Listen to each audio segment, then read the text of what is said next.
প্রিয় প্রণয়িনী সিজন 2 পর্ব সংখ্যা 4। লেখনীতে নুসরাত জান্নাত। সকাল 10টা। ঘুমে টুলুটুলু হয়ে নিচে নেমে আসলো ইসরাত। রান্নাঘরে মাছের তেল ভাজার জন্য ঘেরাউছি আকারে শব্দ আসছে। ইসরাত ধীরে ধীরে হেঁটে গেল টেবিলের দিকে। টু শব্দ না করে মুখ দিয়ে শব্দ করে চেয়ার টেনে বসলো। নাজনীন বেগম গ্যাসের চুলায় আঁচ কমিয়ে দিয়ে কেবিনের দিকে এগিয়ে যান কফি পাউডার বের করার জন্য। ইসরাতের ঘুমের ঘোর এখনো কাটেনি, তাই মাথায় হাত দিয়ে টেবিলে কবজি ঠেকিয়ে বসে রইল। বসে বসে অনেকক্ষণ ঝিমানোর শেষে তর্জনীর আর মধ্যমা আঙ্গুল দিয়ে কপালের মধ্যখানটা হালকা চেপে চাপ প্রয়োগ করলো, যাতে মাথা ব্যথা কমে যায়। মুখে রা নেই তার। কিছু সময় অতিবাহিত হওয়ার পর বাড়ির ভেতর প্রবেশ করলো ধূপধাপ হেঁটে আসা একটি পা, ঘূর্ণিঝড়ের মতো। ইসরাত টেবিলে বসে থেকেই মৃদু হাসলো। তাকালো পেছনে।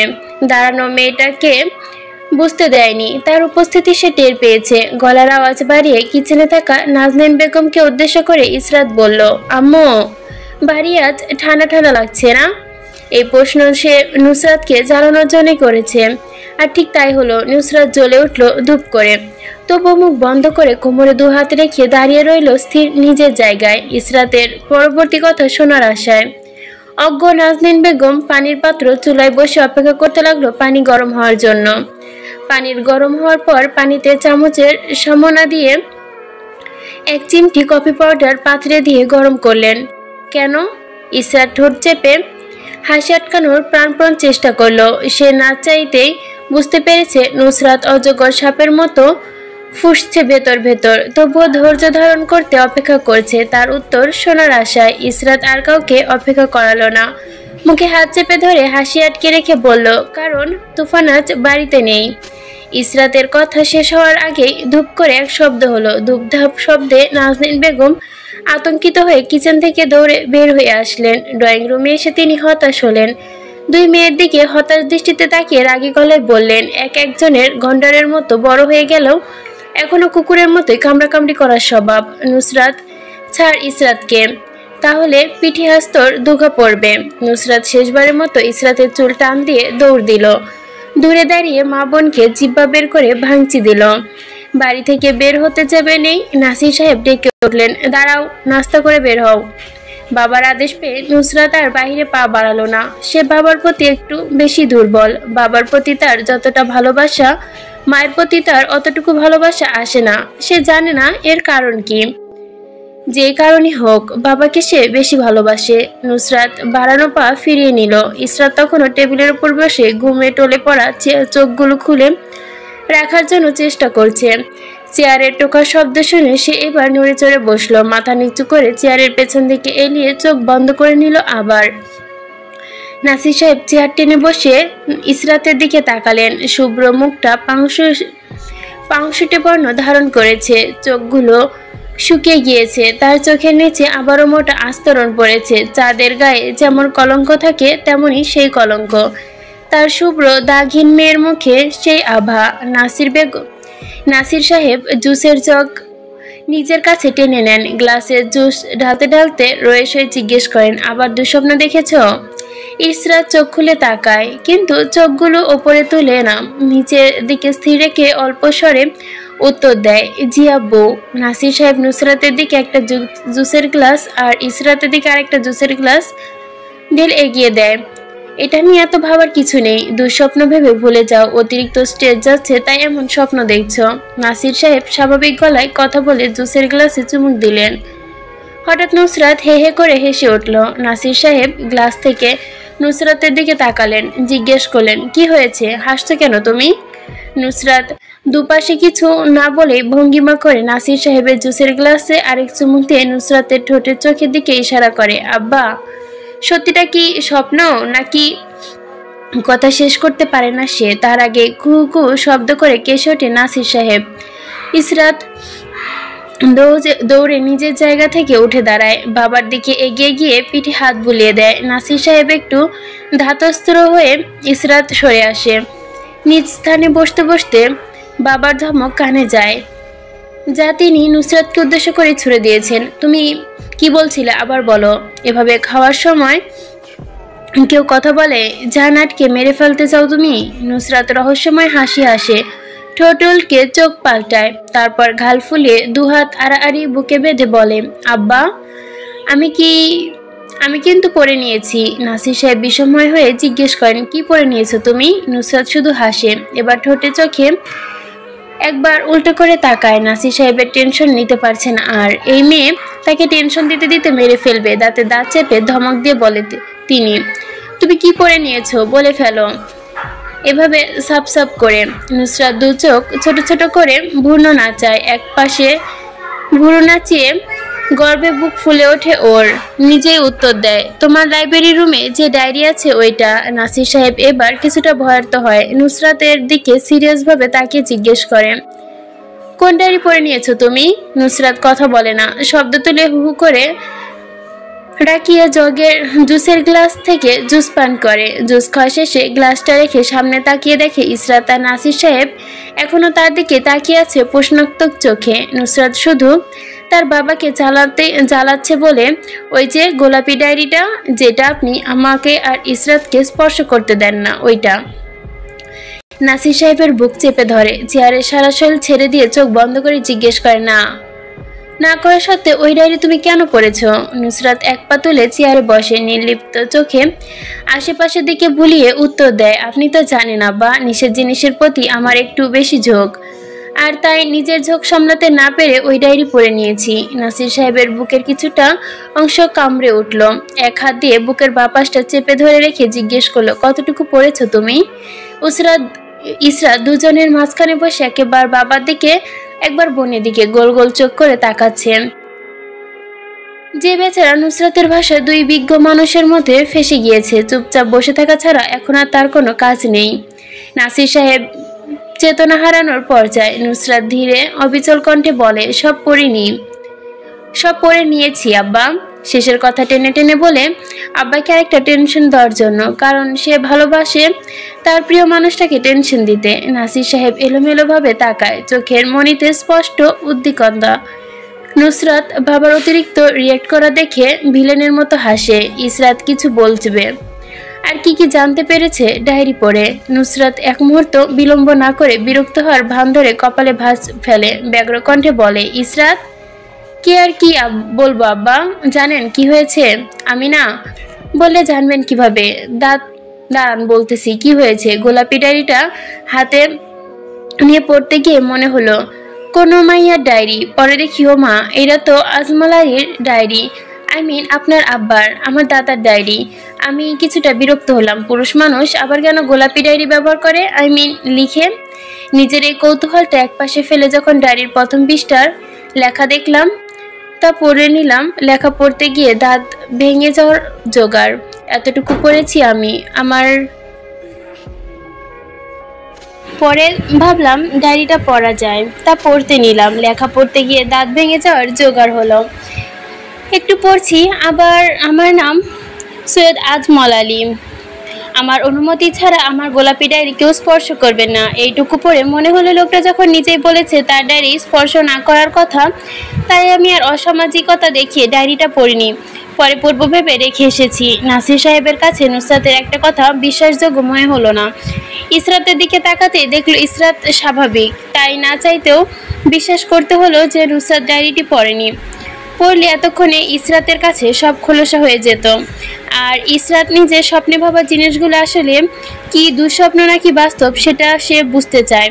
নাসির সাহেব নুসরাতের সব কিছু বলার পর রাগী চোখে তুলে তাকান তার দিকে, আখি যুগল প্রশস্ত করে দ্বিধাহীনভাবে নুসরাতকে জিজ্ঞেস করেন, তাহলে এতক্ষণ ভয় দেখাচ্ছিলে কেন? নুসরাত অবাক হওয়ার ভান ধরে, ভরকে গিয়ে এমন করে লাফ মেরে উঠে দাঁড়ায় চেয়ার থেকে, দুহাত সামনে এনে ভয় পাওয়ার মতো করে থরথর করে কাঁপতে কাঁপতে বলে, আমাকে মাফ করে দিন সৈয়দ সাহেব, আপনাকে আমি সত্যিটাই বললাম, কিন্তু আপনি এখান থেকে যে ভয় পাবেন বা ভয় দেখছেন এটা আমি বুঝতে পারিনি। নুসরাত হঠাৎ সিরিয়াস হয়ে গেল, চোখ দুটো ছোট ছোট করে শুধালো, সত্যি কি কিছু হয়েছে? ওই ডায়েরিতে আব্বা কি আছে ওইখানে?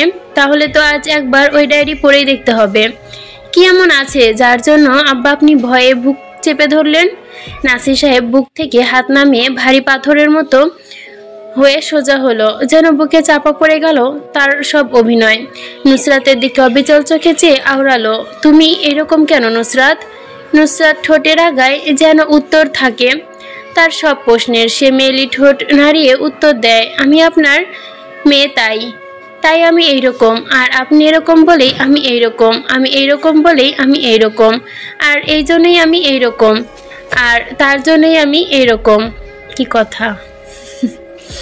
নাসির সাহেব বিবর্ষ মুখে তাকিয়ে রইলেন নুসরাতের দিকে। ব্যগ্র কণ্ঠে জিজ্ঞেস করলে, তুমি কি পণ করে নিয়েছো নুসরাত? কাউকে শান্তিতে থাকতে দিবে না? নুসরাত দুপাশে মাথা নাড়ায়, তারপর আবার ওপরে নিচে মাথা নাড়িয়ে মৃদু স্বরে আওড়ায়, আব্বা আমি আবার কি করলাম? আমি তো শুধু... নুসরাত কথা বাড়িয়ে নাসির সাহেবের পূর্ণ করতে দিল না, হাত তুলে মাঝপথে থামিয়ে দিলেন। নিজেই নুসরাতের পরবর্তী কথা পূর্ণ করে দিলেন তার কথা দ্বারা। তুমি বলবে আমি তো শুধু আপনাকেই বলেছিলাম। নুসরাত ওপর নিচ মাথা নাড়ায়। নাসির সাহেব দীর্ঘশ্বাস ফেলে বলেন, দেখিও এরকম আমি শুধুই বলছিলাম, বলতে বলতেই আমাকে একদিন হার্ট অ্যাটাক করে ফেলবে তুমি মেয়ে সাংঘাতিক। নুসরাতের চোখে মুখে উদ্রিকতা ফুটে ওঠে। নাসির সাহেবের চোখের দিকে তাকিয়ে চিন্তিত গলায় জিজ্ঞেস করেন, আজরাইল কি আপনার টিকিট ওকে করে ফেলেছে আব্বা? নাসির সাহেব কিছুক্ষণ নুসরাতের দিকে তাকিয়ে বাকরুদ্ধ হয়ে তাকিয়ে রইলেন। ফিকে হয়ে যাওয়া কণ্ঠে জিজ্ঞেস করলেন, তুমি আমাকে হার্ট অ্যাটাক করিয়ে তবেই কি পিছু ছাড়বে? নুসরাত কারোর কথা না শোনার মতো করে নিজের মনে আওড়ালো, আপনাকে কেন আমি হার্ট অ্যাটাক করালে তো করাবো আপনার বড় ভাইকে। নিজে মনে কথাটা শেষ করে ছবিতে ভিলেনের মতো করে নুসরাত একটা হাসি দিল। বাবার দিকে তাকিয়ে মুখ খুলতে যাবে, তখনই নাসির সাহেব দ্রুত পায়ে সামনে গিয়ে যেতে যেতে বললেন, আর কোনো কথা নয়, তোমার সাথে কথা বললেই কথা বাড়বে আমার। নুসরাত পেছন থেকে উদাস চোখে দাঁড়িয়ে বাবার দ্রুত প্রস্থান দেখল, তারপর হতাশ হয়ে লাফ মেরে বসে পড়ে চেয়ারে। টেবিলের দুপাশে কবজিতে ভর দিয়ে রেখে নিজের মুখে হাতুতে তালু রাখে। ইসরাতের দিকে এক পলক চাইতেই দেখে মেয়েটা টেবিলে বসে বসে ঘুমাচ্ছে। তখন নাসির সাহেবের ওপরে রুম থেকে কণ্ঠ ভেসে আসে, নাজমিন নাস্তা টেবিলে দাও, আমি আসছি। ফ্লাক্স টিসি হাসপাতাল। জাইন একটু আগেই নিজের কেবিনে এসেছে। টিফিন বক্স খুলে পরোটার এক টুকরো করে মুখের সামনে নিতেই রুমের কোথাও থেকে একটা মহিলার কণ্ঠে ভেসে আসলো, পেজিং চেয়ার্ড Farhad, please come emergency ward quickly. I repeat, doctor চিয়ার্জ Farhad, please come emergency ward quickly. মুখের সামনে নেওয়া খাবার জাইন টেবিলে রেখে দিল। টেবিলের ওপর রাখা স্টেটোস্কোপ বা হাতের এক প্রান্তে ছুঁড়ে মেরে টেবিলের ওপর থেকে উঠে গেল কেবিনের দরজার দিকে। রুমের বাইরে বের হওয়ার আগে খোলা টিফিন বক্সটার দিকে তাকিয়ে দীর্ঘশ্বাস ফেলল। রুম থেকে বের হতে হতে নিরাশ কণ্ঠে বিড়বিড় করলো, এই জীবনে তোর আর লাঞ্চ করা হবে না, তুই যা তোর ডিউটিতে ভাই। নাসির সাহেব কিছু কাজের মিন ফ্যাক্টরিতে গিয়েছিল। ইসরাত এখনো টেবিলে পড়েই ঘুমাচ্ছে। নুসরাত বসে বসে নখ খুঁড়ছে আর ইসরাতকে লক্ষ্য করছে। তার সন্দেহ যদি বিন্দুমাত্র সত্যি হয় তাহলে ইসরাতের বুকে একটা জোরদার ধাক্কা লাগবে। তারপর ইসরাত আর সেই মিলে গান গাইবে, জোর কা ধাক্কা হাই জোর সে লাগা, শাদি বান গিয়া উমার কে কি শাদি। ইসরাত এইবার বুঝলো ইসরাত এই ভর দুপুরবেলা ঘুমানোর জন্য নুসরাতের সহ্য হলো না। বাজ পাখির মতো গিয়ে খামচে ধরলো ইসরাতের সুতি কাপড়ের কামিজ। কারোর প্রবল হাতের ছোঁয়ায় ইসরাত ধরফর করে উঠল, বসলো ঘুম থেকে। টেবিলে ঘুমানোর জন্য কাঁধে ব্যথা হয়ে গেছে তার। হাত ওপরে তুলে আড়মোড়া ভাঙতে লাগলো। চোখে মুখে এখনো ঘুমের রেশ। চোখ কুঁচকে রেখে বিরক্তি কণ্ঠে জিজ্ঞেস করলো, কি হয়েছে তোর? নুসরাত দুহাতে ইসরাতের ডাগর ডাগর চোখগুলোর দিকে তাকিয়ে চামড়া টেনে ধরলো। দাঁত কেলিয়ে ইসরাতের দিকে তাকিয়ে আবশ্যকতা নিয়ে বলল, তুই শালি তো ঘুমাস কেন? মা আমার তোকে যদি এখন কোনো বেড়া এসে তুলে নিয়ে যায় তাহলে তুই তো ঘুমের চক্করে কিছুই বুঝবি না। এত ঘুম কই থেকে আসে তোর? নুসরাতের হাত ইসরাত নিজের চোখের দিকে রেখে সরিয়ে নিল। নুসরাতের হাতে থাপ্পড় মারে, আবার চোখ বন্ধ করে শুয়ে পড়ে। ঘুম ঘুম আবশ্যনা কণ্ঠে বলে, আল্লাহর বাড়ি থেকে আসে ঘুম, এবার সর বাপ আমার। নুসরাত সবার পাত্রী না, ইসরাতের হাতে থাবা মেরে ধরে টান মারতে মারতে ইসরাত সহ চেয়ারে উঁচু করে চলে আসলো। মেঝেতে পড়ে পড়ার ভয়ে ইসরাতের চোখ ভর্তি ঘুম পরশু হয়ে গেল, সরে গেল সে। ঘুম মুখ থেকে বের হয়ে আসলো অতর্কিত শব্দ। ইসরাত মেঝেতে পড়তে গেছে ভেবে ভয়ত চোখে আশেপাশে চোখ বোলাচ্ছে। ধরফর করে কম্পিত বুক নুসরাতের ভুরু কুঁচকে তাকালো। রাগী চোখে তাকিয়ে শাসিত গলায় চিৎকার করে উঠল, কি হয়েছে তোর? এরকম গরুর মতো টানা হিসা করছিস কেন? সমস্যা কি? ইসরাত ভুরু চুকল এক পাশে করে ক্ষীণ কণ্ঠে জিজ্ঞেস করে, তুই কি আমাকে ইনডাইরেক্টলি গরু বললি? নুসরাত এক মুহূর্ত বিলম্ব করল না, গা জ্বালানো হাসি দিয়ে ওপর নিচ মাথা নাড়িয়ে বলল, আমি তোকে ডাইরেক্টলি গরু বলছি, তুই কি করবি? ইসরাতের চোয়াল শক্ত করে নেয়, তারপর পুরো ডাইনিং রুম ঝাঁপিয়ে চিৎকার করে ওঠে, নুসরাত! ইসরাতকে চিৎকার করতে দেখে সে ভয়ে ভেঙ্গিতে হেসে ওঠে উচ্চস্বরে। দাঁত কেলিয়ে ইসরাতের হাত চেপে ধরে এক প্রকার টেনে হেঁচড়ে নিয়ে যেতে লাগলো উপরের লাইব্রেরিতে। ইসরাত পেছন থেকে চিৎকার করে, কোথায় নিয়ে যাচ্ছিস? নুসরাত উত্তর করার প্রয়োজন বোধ করে না, দ্রুত পদক্ষেপ ফেলে ওপরে ওঠে। লাইব্রেরির রুমে ঢুকে ইসরাতের হাত ছেড়ে দেয়। ইসরাতকে আদেশ দিয়ে বলে, গোলাপি ডায়েরিটা খুঁজে বের করতে আমাকে সাহায্য কর। ইসরাত বাক্য ব্যয় করতে চাইল, তার আগেই নুসরাত তর্জনী আঙ্গুলে ঠোঁট চেপে রেখে চুপ দেখায় ইশারায় বলল, চুপচাপ খুঁজতে শুরু কর। ইসরাত কথা বাড়ালো না, বিনা বাক্যে খুঁজতে লাগলো গোলাপি ডায়েরিটা। পুরো লাইব্রেরি তন্ন তন্ন করে খোঁজার পর ডায়েরিটা পাওয়া গেল না। ইসরাত ক্লান্ত ভঙ্গিতে এগিয়ে এসে নুসরাতের কাঁধে ভর দিয়ে দাঁড়ায়, মুখে কণ্ঠে জিজ্ঞেস করে, গোলাপি ডায়েরি দিয়ে তুই কি করবি? নুসরাত নিরুদ্বেগ কণ্ঠে জিজ্ঞেস করে, খুঁজে পাসনি ডায়েরি? সে জানতো গোলাপি ডায়েরি খুঁজে পাওয়া যাবে না। নিজের ভাবনা সত্যি হতেই নুসরাত উচ্চস্বরে হেসে উঠলে হা হা করে। ইসরাত অবাক চোখে তাকিয়ে দেখে নুসরাত কোনো কারণ ছাড়াই হাসি, গাল দুলিয়ে এত হাসির মানে কি সে খুঁজে পায় না। ইসরাতকে ওই রকম অবাক হতে দেখে হাসতে হাসতে রুম থেকে বেরিয়ে হওয়ার প্রস্তুতি নেয় নুসরাত। প্রতিমধ্য কানে ভেসে আসে সতর্কতা মিশ্রিত ইহরামের গলার স্বর। নুসরাত ভুরু কুঞ্চিত করে ফিরে তাকায়। ইহরামকে চোরের মতো উঁকি মারতে দেখে ফাঁকা গলায় জিজ্ঞেস করে, তোর কি হয়েছে? চোরের মতো বিমোহিত করছিস কেন? নুসরাতের কথা বলতে বলতেই সামনে এগিয়ে যায় 2 পা। জানালার ওই পাশ থেকে মাথা বের করে লটকে চেয়ে আছে ইহরাম। নুসরাত নিজের জানালার কাছে দাঁড়িয়ে ইহরামের কপালে পড়ে থাকা অগোছালো চুলগুলো খামচে ধরে জিজ্ঞেস করে, কি হয়েছে? ইসরাত ততক্ষণে ভুরু কুঁচকে এসে দাঁড়ায় জানালার কাছে। তার মাথার ভেতর এখনো চলছে গোলাপি ডায়েরির বিষয়ক কথা। নুসরাত কোনো কারণ ছাড়াই এই ডায়েরি নিয়ে কথা তুলবে না।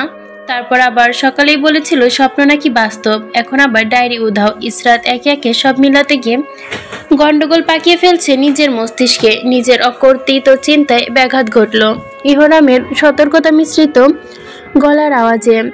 এই শোনো, দাদা আবার নাকি কান্না করছে, সে নাকি আর বেশি দিন বাঁচবে না। শেষবারের মতো দেখতে চায় বড় বাবার সাথে সামনাসামনি। হাত দিয়ে ছুঁয়ে দেখতে চায় সবাইকে নিজের শান্তির জন্য। এসব বলে বলে আমার মাথা খেয়ে ফেলছে, কানের পোকা থেকে ভাগিয়ে দিয়েছে। এখন তুই বোন একটা আইডিয়া দে, এদের দেশে আনবো কিভাবে? নুসরাত ঠোঁট টিপে হাসে, ইহরামের দিকে তাকিয়ে দিড্ডি দেয়, 2 হাতে তুলে আড়মোড়া ভাঙে।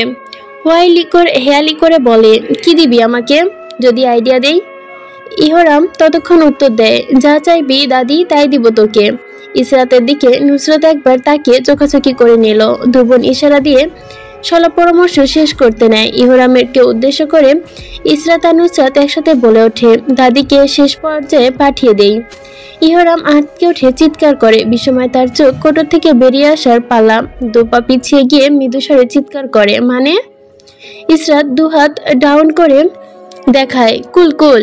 ইহরাম কুল হতে পারে না। শুভ্র অননে নেমে আসে গাঢ় কালো মেঘ। সামান্য আইডিয়া চাওয়ায় 2 বোন একজন চিন্তা মানুষকে মেরে ফেলার কথা বলছে, কি ডেঞ্জারাস ভাই এরা। ইসরাত মুলায়ম কণ্ঠে বলে, দাদি শেষ পর্যায়ে পাঠাবি, অভিনয় করবি। দাদির মৃত্যুর লাস্ট স্টেজ চলছে, এই জান যাই ভাব, বুঝছিস? ইহরাম উপর নিচ মাথা নাড়ায়। স্বস্তিতে নিঃশ্বাস ফেলতেই নুসরাত ক্ষীণ চোখে তাকিয়ে কর্কশ গলায় বলে, তুই কি মনে করেছিস বাল? ইসরাত ঢোক গিলে নিল, জানালা থেকে আরো 2 পা পিছিয়ে সরে গেল। নুসরাতের হাতের কাছে পেলে তাকে যে ভর্তা করতে তৈরি হবে সেটা সে জানে। নির্দিষ্ট দূরত্ব বজায় রেখে দাঁত কেলিয়ে হেসে উঠল। আমি মনে করেছিলাম তুই আর আপু দুজন মিলে দাদিকে গায়ের নিচে চাপা মেরে বা অ্যাক্সিডেন্ট করে মেরে ফেলবি। নুসরাত মাথা নাড়িয়ে ওপর নিচ গালে তর্জনী আঙ্গুল ঠেকিয়ে মাথা নাড়াতে নাড়াতে বলে, এটাও ঠিক বলেছিস, গাড়ির নিচে চাপা মেরে দিলে আর বেশি রিস্কি লাগবে। তাহলে তোদের গুণধর চাচা বুঝতে পারবে না মা অসুস্থ, আর চাচাতো ভাইও বুঝতে পারবে না দাদি অসুস্থ। নুসরাতের কথা শেষ হওয়ার আগে মাথায় গাড্ডা পড়ল। মেরেছে ইসরাত। মাথায় হাত চেপে ধরে নুসরাত ইসরাতের দিকে বিরক্ত হয়ে তাকায়। নাক ফুলিয়ে জিজ্ঞেস করে, মারলি কেন? ইহরাম বিবিকার মতো কণ্ঠে জানায়, কথা বলার স্টাইল বদলা। এরকম কথা বললে মানুষ খারাপ ভাববে। ওরা তোর চাচা লাগে। তোর কি কিছু লাগে না? ইসরাত প্রশ্ন শুনতে ধূপ করে বুকের ভেতরে আগুন যেন জ্বলে ওঠে নুসরাতের। তাচ্ছিল্যের হাসি হেসে ব্যঙ্গ কণ্ঠে উত্তর দেয়, না আমার কিছু লাগে না। ইসরাত ইহরিমার দিকে তাকায়। নুসরাতের কথায় ধ্যান না দিয়ে জিজ্ঞেস করে, দাদির শরীর এখন কেমন? ইহরাম মুখে হাসি এনে বলে, ভালো আপু। নুসরাত দাঁতের দাঁত চেপে কটমট করে বলল, তোর এই ঠোঁটের নিচে মোলায়েম দাঁতগুলো ভেঙে দেই, বিচ্ছি লাগছে তোর এই মেলানি। তারপর লেগে গেল দুজনের মধ্যে ঝগড়া। কার দাঁত কেমন, কার নাক কেমন, উল্টো নাকি তেরা, বাঁকা নাকি লম্বা, নাকি বড় বড়, ঠোঁট কেমন। কেউ কারো কথা মাটিতে ফেলতে দেয় না। একজন এক এক করে কথা আরেকজনের কথা এইভাবেই চলতে থাকলো। নুসরাত নিজেকে জায়গায় আর স্থির দাঁড়িয়ে থাকতে পারল না। দুজনেই সামনের দিকে ঝুঁকে তেড়ে গেল ইহরামকে চুল ধরার জন্য। ইহরাম জানালা থেকে 5 হাত দূরত্ব নিয়ে সরে দাঁড়ালো। ওইখান থেকে দাঁড়িয়ে জিব্বা বের করে নুসরাতকে ভেঙায়। তারপর ভেঙচি কেটে হেলে দুলে চলে গেল রুম থেকে বের হয়। রেস্টুরেন্টের মাঝে বারবার একটি সিট বুক করে বসে আছে আবির। চোখে মুখে অস্পষ্ট বিরক্তি ফুটে আছে তার। হাতের ঘড়ি চেক করছে বারবার। কাঙ্ক্ষিত ব্যক্তিকে আসার জন্য 4টার সময়, কিন্তু 4:30 বাজে। তার এখনো কোনো পাত্তা নেই। বিরক্তির চরম শিখরে পৌঁছে 15 মিনিটের মধ্যে অপেক্ষাকৃত ব্যক্তিটি আসলো। কাঙ্ক্ষিত ব্যক্তির উচ্চতা 5 ফিট 6 ইঞ্চি। দেখে বোঝার উপায় নেই যে এটি ছেলে নাকি মেয়ে। মাথায় ক্যাপ, মুখে কালো ওয়ান টাইম মাস্ক। চুলগুলো কি করে রেখেছে আল্লাহ ভালো জানে। দ্রুত পদক্ষেপ ফেলে এগিয়ে এলো সামনে। চোখে মুখে চারদিকে তখন আবির অক্ষিকঠোর থেকে আবদ্ধ। বড় বড় পা ফেলে এগিয়ে গেল মেয়েটা আবিরের টেবিলের দিকে। মেয়েটার হাঁটার স্টাইল দেখেও আবির বিরক্ত হয়। নাক কুচকে ছি বিশিষ্ট শব্দ বের করে। যা দূর থেকে হেঁটে আসা মেয়েটি ছেলেটার মুখের অভিব্যক্তি দেখেই বুঝে নেয় কি বলেছে। তার একটা দারুণ ক্ষমতা আছে। মানুষের ঠোঁট নাড়ানো দেখে তার মুখের কথা বুঝতে পারে। মেয়েটা হাসে, পায়ের গতি বাড়িয়ে এগিয়ে এসে যায় টেবিলের সামনে। কোনো প্রকার হাই হ্যালো না শব্দ করে চেয়ার টেনে বসে পড়ে। ক্যাপটা মাথা থেকে খুলে নেয়। ওইভাবেই থাকে, শুধু ওয়ান টাইম মাস্কটা খুলে নেয়। টেবিলের ওপর অবহেলা নিয়ে ফেলে দেয় মাস্ক। নিজের কাঁধের ব্যাগটা পাশে চেয়ারে নামিয়ে রাখে। পানির টপ বের করে। ডকডক করে পানি পান করা শেষে পট আবার ঢুকিয়ে রাখে ব্যাগে। তারপর তাকায় সামনে বসে থাকা আবিরের দিকে। সে নাক তুলে বিরক্তি নিয়ে তার দিকে তাকিয়ে আছে। কিছু বলার জন্য ডেকে পাঠিয়েছিল, বলো। নুসরাত শীতল কণ্ঠে কথাটা বলে। আবির নুসরাতের মুখের দিকে তাকাতে এতক্ষণে গরম হওয়া মেজাজ শীতল হয়ে আসে। ঠান্ডা গলায় জিজ্ঞেস করে, কি খাবে? নুসরাত না ভঙ্গিতে মাথা নাড়ায়। প্রশ্নোক্ত চাহনি নিক্ষেপ করে আবিরের দিকে।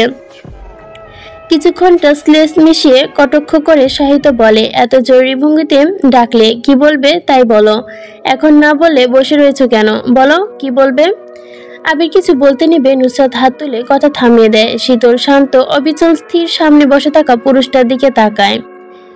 আরো একবার ঠেস মেরে টেনে টেনে বলে, তোমার অফিস কলিগ তোমাকে দেখে নেবে না আমার সাথে? আরে মাস্ক পরো আগে, তারপর না হয় কথা বলো, নয়তো তো তোমার চাকরি চলে যাবে। নুসরাতের কণ্ঠে স্পষ্ট কটাক্ষ। আবির বুঝলো নুসরাত খুব সূক্ষ্মভাবে অপমান করছে।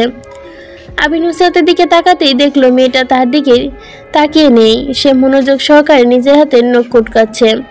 মনে হচ্ছে এই নখ দেখা ছাড়া তার আর কোনো কাজ নেই। নুসরাত নখের দিকে তাকিয়ে আবিরকে জিজ্ঞেস করলো, কি বলবে বলো। এভাবে হা করে মুখের দিকে তাকিয়ে আছো কেন? ছাগলের মতো লাগছে তোমাকে। আবিরের শীতল হয়ে আসা মেজাজ আবারও গরম হয়ে গেল। নুসরাতের খোঁচা মেরে মেরে কথা বলাতে মনের ভেতরে নাড়া দেয় অহংকার মূলত প্রশ্ন। বিমুহূর্তভাবে এই মেয়েকে কোনোভাবেই বসে আনা যায় না। একে থাকে তো বস্তিতে, তার উপর আবার হকার মার্কেটের কাপড় জুতা পরে, স্লিপার, যা রিলেশনে যাওয়ার পর থেকেই দেখছে পরে। এ কেন এত ভাব নেয়? আসে কোথা থেকে ওর এত ভাব, এত অ্যাটিটিউড?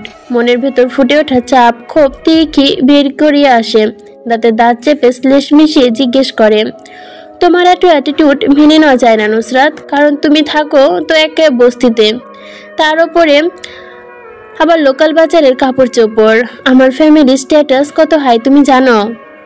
আর তোমার ফ্যামিলি স্ট্যাটাস কত লো এটা একবার ভেবেছো? তুমি আবার স্বপ্ন দেখো আমাকে বিয়ে করার। বস্তির মেয়ে এত ভাব কিসের আমি বুঝেই পাই না। নুসরাত আবিরের কথা না শোনার মতো করে হাতের নখ দেখতে থাকলো। নখের দিকে তাকিয়ে থেকে উত্তর করলো, আমার কোনো ইচ্ছে নেই তোমার ফ্যামিলি স্ট্যাটাস কত হাই লেভেলের তা জানার। নুসরাতের কাছ থেকে কোনো পাত্তা না পেয়ে আবির অযোগ্য সাপের মতো ফুলে উঠল।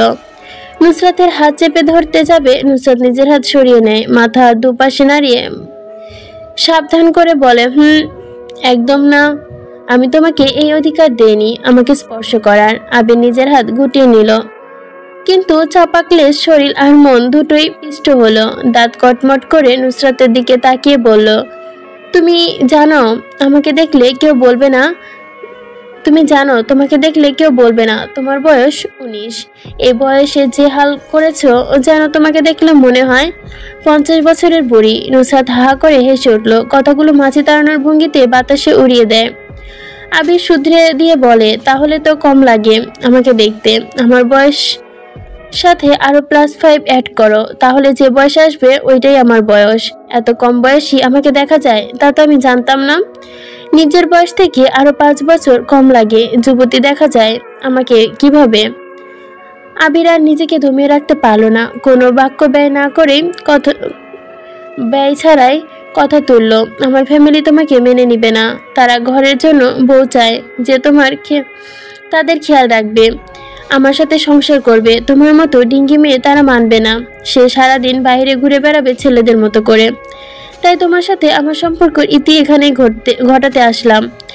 আমার বাবা মা আমার জন্য মেয়ে চয়েস করে নিয়েছে, মেয়েটি যেমন ভদ্র তেমনই সুন্দর, তার ব্যবহার দেখলে তো কেউ বলবে মারহাবা, আর বাড়ির সকল কাজ সে এক হাতেই সামলাতে পারে, মেয়েটা সর্বগুণে সম্পন্ন।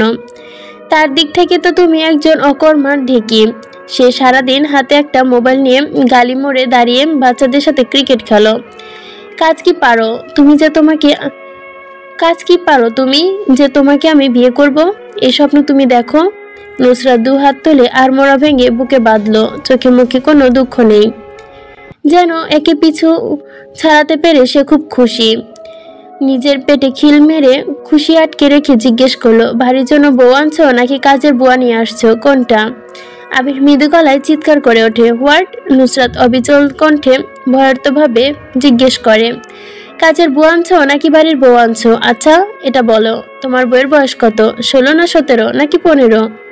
নুসরাত নিজের প্রশ্ন করে নিজে আবার প্রশ্নের উত্তর দেয়, তর্জনী আঙ্গুল গালে ঠেকিয়ে ভাবার মতো করে বসে রয়। আবিরের চোখে মুখে কঠিনতা রেখে উত্তর দেয়, 16। নুসরাত হা করে হেসে উঠে, পুরো রেস্টুরেন্ট কাঁপিয়ে হেসে ওঠে সে। আবির তার কাছে জোকসের মতোই লাগছে, দাঁত কেলিয়ে হেসে উঠল, কুল ব্রো কুল। উত্তেজিত হচ্ছ কেন? বুঝতে পারছি এসএসসি ক্যাডেটের কোনো মেয়ে বিয়ে করছো তাই না? একদম কচি খুকি। আবির একটা কথাও জানো না? এই খুচি খুকি তুমি যদি বলো হাঁটো ও খুকি হাঁটবে, যদি বলো বসতে তাহলে সে বসবে, শুয়ে পড়ো বললে শুয়ে পড়বে, এখান থেকে নড়বে না বললে নড়বে না, আবার আমার সামনে হাগো বললে হাগবে। মেয়েটা প্রথমে একটু লজ্জা পাবে, তারপর রাগা মুখ দিয়ে স্বামীর কথা শুনে হেগে স্বামীর কথা রাখবে। নুসরাতের কথা বলতে বলতে হাসলো। আবিরের মুখ ততক্ষণের আগে লাল বর্ণ ধারণ করেছে। নুসরাত তাকে কোনো কথা বলার সুযোগ দেয় না, ঢোক গিলে ক্ষীণ গলা ভিজিয়ে নিয়ে তরতাজা মাল নিয়ে আসছো তাই না? এই বাচ্চা মেয়েটার জীবনে অকালে ঝরে যাবে। আহা, বড় কষ্ট পাইলাম মেয়েটার জন্য, আমার পক্ষ থেকে এক বুক ভরা সমবেদনা নিও তোমার হবু বুয়াকে, হবু বউকে। মেয়েটাকে শাড়ি পরিয়ে এনে তোমার বাবা মা পুতুল বানিয়ে রাখছে, আহারে বেচারি। নুসরাত ঠোঁট উল্টে মুখে দুঃখী ভাগ এনে ফেলল। তারপর হাতের কাছে থাকা টিস্যুর বক্স এনে টিস্যু নিয়ে থু করে থুতু ফেলল। আবির উঠে দাঁড়ালো, এক আঙ্গুল তুলে নুসরাতকে শাসাতে নেবে নুসরাত বসা থেকে তাড়া মেরে আবিরের আঙ্গুল নিজের হাতে তালুর মধ্যে চেপে ধরে মোচড় মারল। তারপর দুপাশে ঠোঁট চেপে হেসে দাঁতে দাঁত চেপে নিচু গলায় বলল, একদম আমার দিকে আঙ্গুল তোলার চেষ্টা করবে না। আঙ্গুল ভেঙে গলায় লকেট বানিয়ে পরে দিব। নুসরাতের কথা শেষ হতে আবির নুসরাতকে তিরস্কার করে বলে উঠল, তুমি যে ছেলে লোক তার প্রমাণ এই। কথা বলার ভাষা যেমন তেমনই কাজ। একটা হাই কোয়ালিটির রেস্টুরেন্টে বসে তুমি কি ভাষা ইউজ করছো? লজ্জায় আমার মাথা কাটা যাচ্ছে। কোন দুঃখে তোমার মতো বস্তি থেকে উঠে আসা একটা মেয়ের পেছনে আমি আবির পড়েছিলাম আল্লাহ ভালো জানে। নুসরাত হাতটা চুটকি বাজায় নিজের দিকে, আবিরের দৃষ্টি ফিরিয়ে নিয়ে বলে, ও হ্যালো মিস্টার, এই দিকে। আবির নুসরাতের দিকে অনীহা করে তাকিয়ে কাজ সামনে ঘুরিয়ে এনে ঠাস ঠাস করে দুটো থাপ্পড় মারে। থাপ্পড়ের উচালো শব্দে রেস্টুরেন্টে বসা লোকেরা ফিরে ফিরে তাকাতে থাকে তাদের দিকে। অনেকে নিজেদের মোবাইল পকেট থেকে বের করে ভিডিও করা শুরু করে। নুসরাত উল্টো দিকে ঘুরে দাঁড়ানোতেই ক্যামেরা শুধু তার পেছনের অংশটাই দেখা গেল। আবির এক আঙ্গুল তুলে শাসিয়ে বলল, তুমি কি আমাকে বলছিস বস্তি থেকে উঠে এসেছি? তুই তো নিজে লো কোয়ালিটির একটা হাই স্কুলে পড়াশোনা করা কোচি মেয়েকে বিয়ে করতে চাস, তা গর্বে বুক ফুলিয়ে এটা বলছিস? লজ্জা করে না? তোদের মতো পুরুষদের ধিক্কার, যারা বাচ্চা বাচ্চা মেয়েগুলোকে পড়াশোনা করার বয়সে বিয়ে করিস। আর এসব পুরুষকেও ধিক্কার, যারা নিজেদের মেয়েদের পড়ানোর বয়সে তোদের মতো বুড়ো এবং নিচু মানুষের ছেলেদের হাতে ধরিয়ে দেয়। শালা কুত্তা, থু তোকে, থু তোর ওপর, তোর বউয়ের বাপের ওপর, ও থু। আবির কিছু বুঝে ওঠার আগে আরো একটা দাঁত নড়ানো থাপ্পড় পড়লো তার গালে। চিনচিন ব্যথায় পুরো গাল অসর হয়ে আসলো আবিরের। গালে হাত চেপে ধরে কিছু বলতে নিবে নুসরাত পাত্তা দিল না। অবহেলা নিয়ে ফেলা মাস্কটা আবার তাড়া মেরে তুলে নেয় মুখে।